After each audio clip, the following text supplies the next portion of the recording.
नौकरानी बहू का एक नाम। चमेली किचन में काम कर रही होती है, तभी हॉल में बैठी विमला अपनी बहू को आवाज लगाकर कहती है, अरे ओ बहू, जरा एक कप चाय तो दे जा। न जाने क्यों आज इतनी चाय की तलब लग रही है। माँ जी अभी सब्जी चढ़ाई है, थोड़ी देर बाद आपके लिए चाय बनाती हूँ। हर वक्त चाय पीने से आपकी डायबिटीज और बढ़ जाएगी। अरे तू मेरे डायबिटीज का टेंशन मत ले, मैं मर भी गई तो तेरा तो भला होगा ना, और तू यही तो चाहती है। माँ जी सुबह सुबह आपको कोई दूसरा मुद्दा नहीं मिल रहा है क्या, जो आप मुझसे चाय के मुद्दे को लेकर लड़ रही हैं? हाँ बिल्कुल, बहुत सारे मुद्दे हैं तुझसे बहस करने के लिए, लेकिन अभी तो बस मुझे चाय की तलब है और तू मेरे लिए चाय बनाएगी। माँ जी अगर ये आपकी जिद है कि मैं आपके लिए चाय बनाऊंगी तो आप भी कान खोलकर सुन लीजिए। मेरी भी यही जिद है कि मैं सब्जी बन जाने के बाद ही चाय बनाऊंगी। विमला और उसकी बहू चमेली का आए दिन का ये झगड़ा बढ़ता ही जा रहा था। हर दिन किसी न किसी बात को लेकर दोनों सास बहू में झगड़ा होता रहता। अब देर शाम विमला घर से बाहर जाती है और काफी समय बाद एक औरत के साथ घर आती है। अरे माँ जी ये आप किस लिए आई? लगता है आपको नौकरानी मिल गई। मैं काम वाली बाई है और मेरे को इज्जत पसंद है, समझी तू? देख चमेली, ये मेरे घर की बहू है तो इसके ना मुंह मत लग। ठीक है, अभी मेरे को बताओ मैं कौन सा काम करेगी। मेरे को समझ में ही नहीं आ रहा कि मैं ये करेगी कि वो करेगी।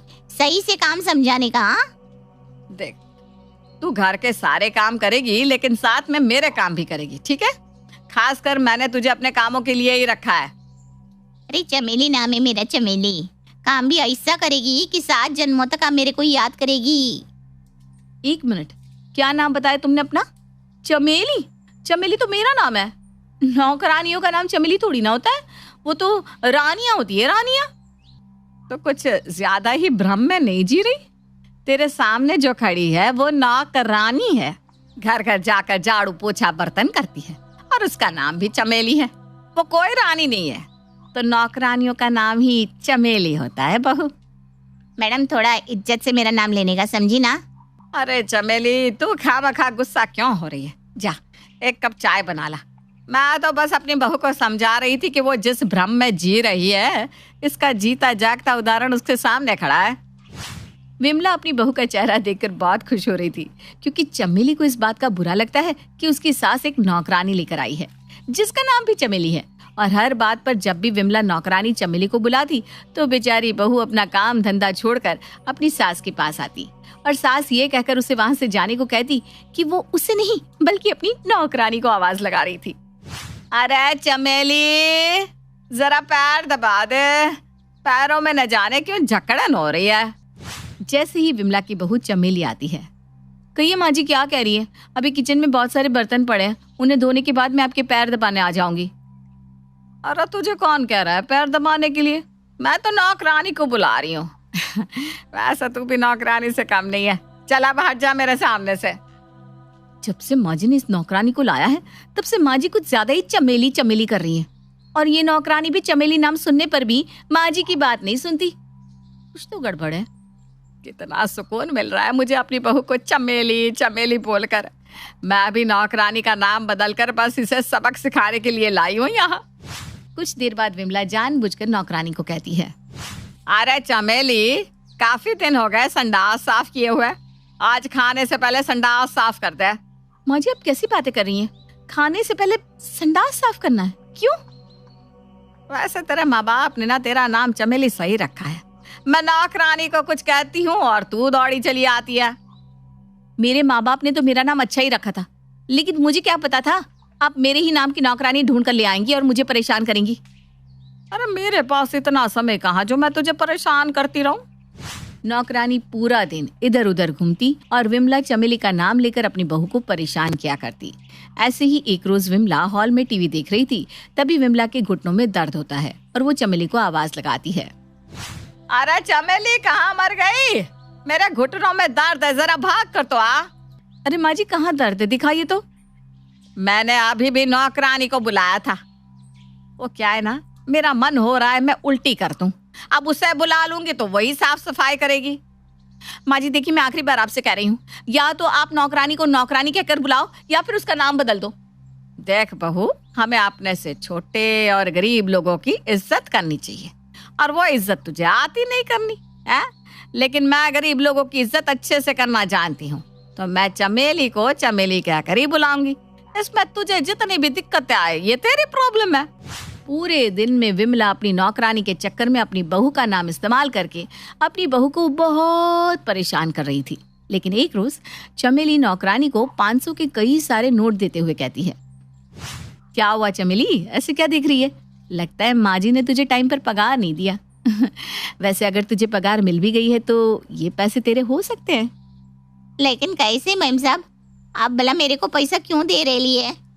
ये पैसे मैं तुझे इसलिए दे सकती हूँ क्योंकि तू सच बता सकती है मुझे कि तेरा नाम चमेली ही है या फिर तेरे इस नाम के पीछे कोई राज है।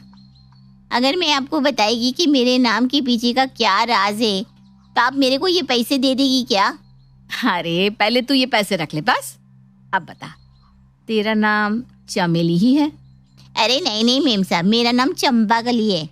लेकिन तेरी सास ना मेरे को बोली कि मैं अपना नाम चमेली रख लो। वो मेरे को हर महीने उसका 5,000 देगी, तो मैं भी ना मानिच गई। अच्छा किया तूने मुझे सच बता दिया, मुझे बहुत अच्छा लगा। लेकिन अब मैं तुझे 8,000 महीना दूंगी, लेकिन अब से तेरा नाम विमला है और तू मेरे लिए काम करेगी। क्या बात करती मैम साहब, यही हुई ना असली जुबान। अब मैं तेरी हो गई रे, तू जो बोलेगी मैं वही करेगी। ठीक है, एक डेमो हो जाए। हॉल में माँ जी बैठी है और मैं जब तुझे उनका नाम लेकर बुलाऊं तो तुझे आना है।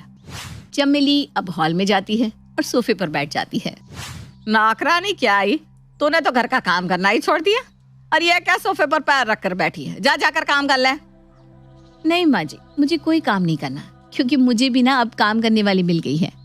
अरे ओ विमला, थोड़ा कम काम चोरी किया कर। बहू, तू अपनी सास को उसके नाम से बुला रही है? तू अपनी माँ समान सास का नाम ले रही है? राम राम राम, मैं तो लुट गई, बर्बाद हो गई। कैसी बहू है तू? माँ जी वो क्या है ना, मैं आपको नहीं बल्कि नौकरानी को आवाज दे रही थी। हाँ मैम साहब, मेरे को काई को आवाज लगाई? ये तेरी नौकरानी कब से हो गई? और इसका नाम विमला है? अरे इसका नाम तो चमेली था। वो क्या है ना माँ जी, अब से ये नौकरानी मेरी है और इसका नाम चमेली से मैंने विमला रख दिया है क्योंकि मैं इसे महीने का 8,000 पगार देने वाली हूँ। अच्छा, तो तू अब अपनी सास से बगावत पर उतर आई है। आज ही सूरज को क्या कर तुझे घर से निकलवाती हूँ।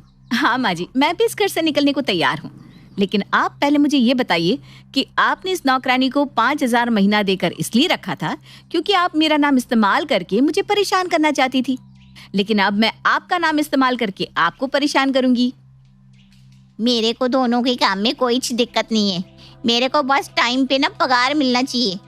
तो अभी क्या अभी मेरे घर से निकल निकल। तेरी वजह से मेरी बहू मुझे नाम लेकर बुला रही है। चंपाकली कहीं नहीं जाएगी। मैं भी तो देखूं, जब मैं आपको आपके नाम से बुलाऊंगी तो आपको कैसा लगेगा? बहू, मैं तुझे ना आखिरी बार कह रही हूँ, ये सब मैंने इसलिए किया था ताकि तू मेरी बातों को इग्नोर ना करे, मेरी बातों को समझे। अरे मैं तुझे भी कुछ कहती हूँ तो तू पहले अपना काम करती है, उसके बाद मेरा काम करती है। माँ जी, तो क्या कभी मैंने आपका काम नहीं किया? अरे लेट से ही सही, लेकिन किया तो सही ना। ठीक है, मैं अपनी गलती मानती हूँ, लेकिन अभी क्या अभी इस लड़की यानी कि इस नौकरानी को निकाल यहाँ से। ठीक है विमला, तुम्हारा समय पूरा हुआ, अब तुम यहाँ से जा सकती हो। तुमने बहुत काम चोरी की है लेकिन अपनी गलती भी तो मान ली ना, तो ठीक है। बाहो, तो फिर से मुझे ताने दे रही है। मैंने कहा ना अभी क्या अभी इसे यहाँ से भेज दे। अंत में नौकरानी खुद ही परेशान होकर वहां से चली जाती है और सास बहू की ये नोक-झोंक अब भी जारी थी। उनका तो कुछ नहीं हो सकता क्योंकि सास बहू और साजिश। अमर, जो कि खुद से 10 साल बड़ी लड़की आराधना से बहुत प्यार करता था, उसके घर वालों को भी इस बारे में सारी बात पता थी, पर चाहकर भी उसके माता पिता कुछ नहीं कर पाते और ना ही अपने बेटे को कुछ समझा पाते हैं।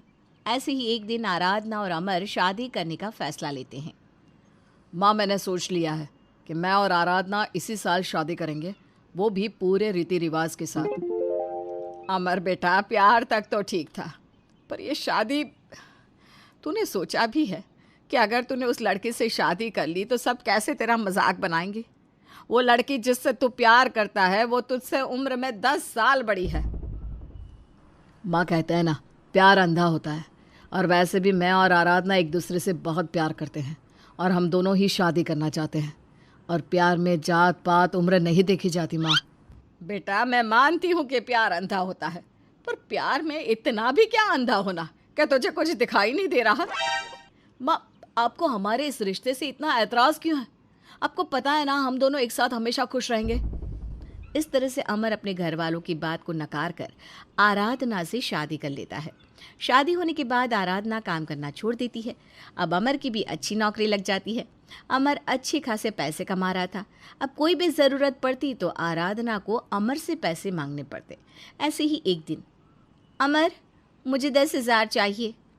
क्या 10,000? पर क्यों? आखिर तुम्हें क्या ज़रूरत पड़ गई इतने पैसों की?